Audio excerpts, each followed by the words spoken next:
இன்றைக்கி நாம் பார்க்க போகிறது 5 புள்ளியில் ஒரு படிக்கோளம், கம்பிக்கோளம் எது வேணால் சொல்லலாம். 5 புள்ளி 5 வரிசை நேர் புள்ளி.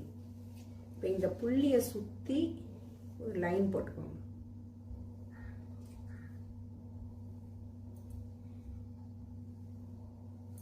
அதுக்கப்புறம் ஒரு புள்ளி இருக்குல்ல அந்த ரோ, அதுக்கு நடுவுலையே ஸ்ட்ரெயிட்டாக ஒரு லைன்.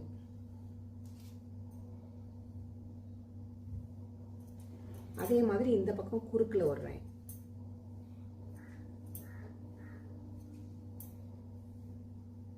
அவ்வளோதான். இதை இப்போ ஜாயின் பண்ண போகிறோம்.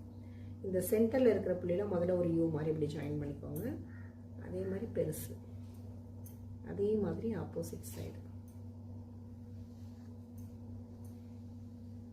எல்லா பக்கமும் இந்த மாதிரி போட்டுக்கோங்க.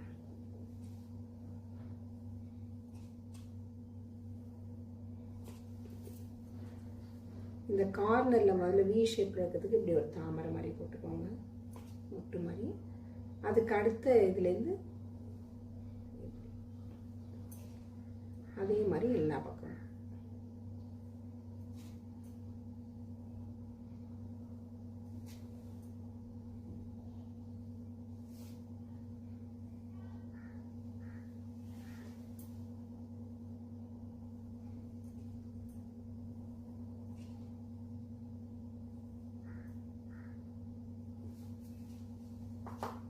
அவ்வளோதான். இப்போ இதுக்கு வந்து நான் கலர் கொடுக்கலான்னு இருக்கேன். நீங்கள் வந்து காவி கொடுக்கறதுனாலும் ஓகே. என்கிட்ட இப்போ காவி பவுடர் இல்லை, அதனால் நான் இதை கலர் கொடுத்துட்டு எப்படி வருது அப்படிங்கிறத உங்களுக்கு காமிக்கிறேன். ஓகேவா? இந்த மாதிரி சென்டரில் வந்து காவியும் ஒயிட்டும் சேர்த்து கொடுத்துக்கோங்க. நான் வந்து சும்மா இங்கே அப்படி லைன்ஸ் தான் போடுறேன்.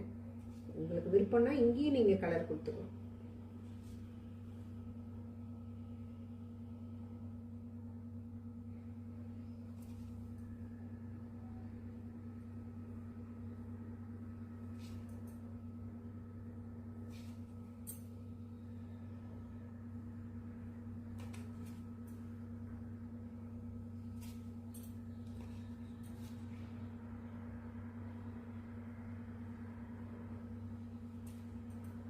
கலர் கொடுத்துட்டு அதுக்கு மேலே கூட இந்த மாதிரி லைன்ஸ் இருக்கும்.